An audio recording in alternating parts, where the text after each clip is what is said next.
உங்ககிட்ட ஒண்ணு சொல்லணும்னு நினைக்கிறேன். என்னன்னா, ரீசெண்டா ஒரு சம்பவம் நடந்தது. இந்த இந்த, ப- வந்து இப்ப நான் என்ன உங்கள்ட்ட சொல்றது? அஹ்,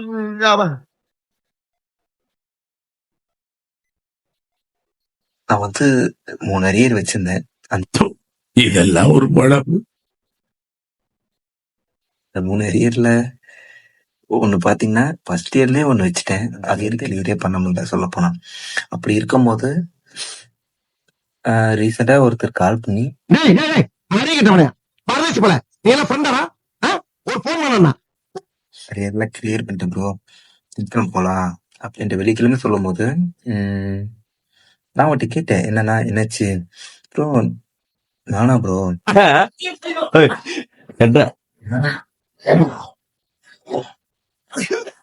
கொஞ்சம் மேல வா.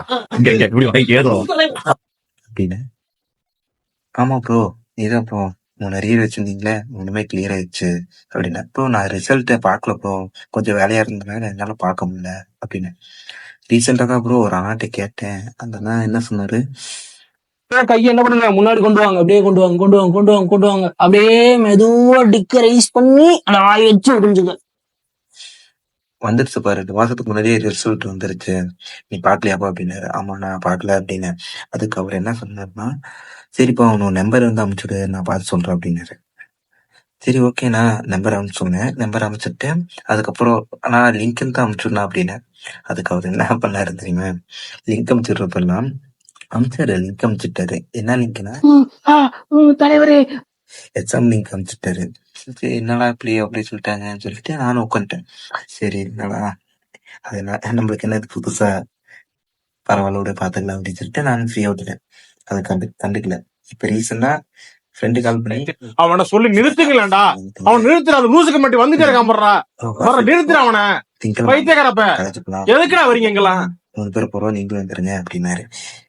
சரி ப்ரோ, இதெல்லாம் கேட்டுட்டேன். ப்ரோ நானும் 3 அரியர் வச்சிருந்தேன், என்ன ப்ரோ சொல்ற, நானா ப்ரோ அப்படி இப்படின்னு கேட்டேன். சரி ஆமா ப்ரோ அப்படின்னு சொல்லி இந்த இந்த ப்ராசஸ் எல்லாம் வெள்ளிக்கிழமை நடந்தது. வெள்ளிக்கிழமை நைட்டு. அதுக்கப்புறம் அவர் கட் பண்ணி போயிட்டாரு. அதுக்கப்புறம் நான் அகைன் மறுபடியும் கால் பண்ணி அவர்கிட்ட பேசினேன். 2 தெருமா இருக்காங்க, எந்த தெருமா ப்ரோ அப்படின்னு கேட்டேன். எங்க டிபார்ட்மெண்ட்ல பாத்தீங்கன்னா 2 தெருமா இருக்கும். ஒரே இன்சில் தான் ஒர்க்கு, அந்த தெருமாக்கு ஒரே இன்சில் தான், எனக்கு ஒரே இன்சில் தான். டேட்டா பத்து பாத்தீங்கன்னா நான் 1-12, அவர் வந்து 6-12, ஒரே ஏர் தான். 2 பேத்துக்கும் ஒரே ஏர் தான். அப்படி இருக்கும்போது இன்சில் ஒரே தான், கே தர்மராஜ் தான் 2 பேத்துக்குமே. அப்படி இருக்கும்போது எனக்கு டவுட் ஆயிடுச்சு, ப்ரோ நானா ப்ரோ இல்ல அவரோ ப்ரோ. ஏன்னா எனக்கு கொஞ்சம் நான் எனக்கு என்ன எப்படி சொல்றது, கிளியர் பண்ண மட்டும்னு ஒரு என்னாலே சொல்ல முடியல. நானே நினைச்சு ப்ரோ நான் கிளியர் பண்ணேன், எனக்கு ஆச்சரியமா இருக்கு. எனக்கு என்ன நம்ப முடியல. இப்ப வந்து நான் வந்து நைட்ல உட்காந்து இந்த வீடியோ எடுத்துட்டு கொஞ்சம் மேல வா. அதுக்கப்புறம் தான் அவர் சொன்னாரு, ப்ரோ நான் தான் ப்ரோ பார்த்தேன், 3 அரியர் வச்சிருந்தீங்க, 3மே கிளியர் ஆயிடுச்சு. சரி ப்ரோ அப்படின்னு. அதுக்கப்புறம் அவர் சொன்னாரு, அமௌண்ட் எவ்வளோன்னு பார்த்து நான் சொல்றேன் அப்படின்னு. சரி ஓகே ப்ரோ பார்த்து சொல்லுங்க ப்ரோ, 2 போய் சொன்னேன் இப்படின்னு சொன்னதுக்கு அவன் தான் சொன்னான், அந்த தர்மாக்கு பேசுறா அப்படின்னாரு. பேசி பாடுறா, அவரான்னு கேட்டு பாடுறா, மெசேஜ் பண்ணி விட்றோம் அப்படின்னாரு. நானும் மெசேஜ் பண்ணேன். அவர்கிட்ட கேட்டதுக்கு அவர் ரீப்ளை பண்ணேன். அது பார்த்துட்டு நோ ரிப்ளை. இதெல்லாம் வெள்ளிக்கிழமை நடந்தது நைட்டு. சனிக்கிழமை எப்படா திங்கக்கிழமை எப்படா போறது, கொஞ்சம் அசிங்கமா இருக்கு போயிட்டு. சப்போஸ் அவரா இருந்தானா, நான் நீ இல்லப்பா தர்மாப்பா அப்படின்னு கொஞ்சம் அசிங்கமா இருக்கு, கொஞ்சம் நர்வஸா இருந்தது. சரி என்னடா பண்ணி தொலைகிறது அப்படின்னு சொல்லிட்டு நானு மண்டை பிரஷர்ல இது என்ன பண்றது புரியாம உட்காந்துட்டு இருந்தேன். சரி போலாம், நான் போய் நம்ம வேலையை பார்க்கலாம் அப்படின்னு சொல்லிட்டு என் வேலையை பார்த்துட்டு இருந்தேன். திங்கக்கிழமை கத்தல அகைன் மறுபடியும் அவரே கால் பண்ணி, ஃப்ரெண்டே கால் பண்ணி, ப்ரோ நாளைக்கு போய்க்கலாம் ப்ரோ. சரி ப்ரோ அப்படின்னு சொல்லிட்டு விட்டேன். இன்னொருத்தர் கூப்பிட்டு அவர் சொன்னாரு, ப்ரோ வரும்போது அமௌண்ட் எடுத்துருவா ப்ரோ, ஒரு 1000 ரூபா ஆகும், 1000 ரூபா கொண்டு வாங்க, சப்போஸ் எவ்வளோன்னு தெரியல, 1000 ரூபா கொண்டு கையில வச்சுக்கோங்க அப்படின்னு. என்கிட்ட இருந்தது 600 ரூபா தான்.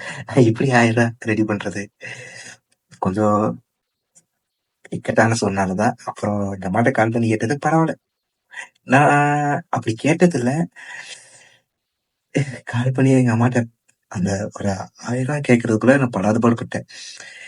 அம்மா தான் நான் கேட்கறதுக்குள்ள கொஞ்சம் கஷ்டமா என்னன்னு தெரியல. அதுக்கப்புறம் அம்மாட்ட கேட்டேன், அம்மா இப்படி நாளைக்கு காலேஜ் போகணும்னா 1000 ரெடி பண்ணணும்னா ஒரு 600 ரெடி பண்ணிட்டேன் அப்படின்னு. பக்கத்துல யார்ட்டையும் ஒரு 500 வாங்கிட்டு இருந்தேன். அது வாங்கிட்டு இப்போ இனி ஒரு ஜென்மம் எடுத்து வந்தாலும் மகனாகும் வரம் தருவா 1000 கையில் வச்சிருக்கேன். நாளைக்கு போலான்னு இருக்கேன். ஆனா எனக்கு கொஞ்சம் சங்கடமா இருக்கு. 2 திறமை இருக்கனால நானா அல்லது அவரா இல்ல எனக்கு என்ன சொல்றதுன்னு இன்னும் புரியல. பாப்போம், நாளைக்கு போய் பார்த்துட்டு என்னன்னு வந்து சொல்றேன். என்ன சம்பவம் நடந்தது வந்து நான் சொல்றேன். இந்த தர்மாவா இல்ல அந்த தர்மாவான்னு எனக்கு கொஞ்சம் கஷ்டமா தான் இருக்கு. சப்போஸ் அந்த தர்மா இருந்தாருன்னா அந்த தர்மா பண்ணியில போ அப்படின்னு சொன்னா கொஞ்சம் எப்படி சொல்றது இல்ல வழிதான் இருக்கும். என்ன பண்றது வழியில படிச்சு முன்னேற வழியை பாடுறான் பாருமா. சரி ஓகே, பை பை. நைட் உட்காந்து பண்ணிட்டு இருக்கேன். வெளியே பாத்தீங்கன்னா பாத்தியாரா டேய், நான் பேசுறதுக்கு வயலே அந்து போச்சு. இதுக்கு மேல நீ பேச டங்கு வந்து போட உனக்கு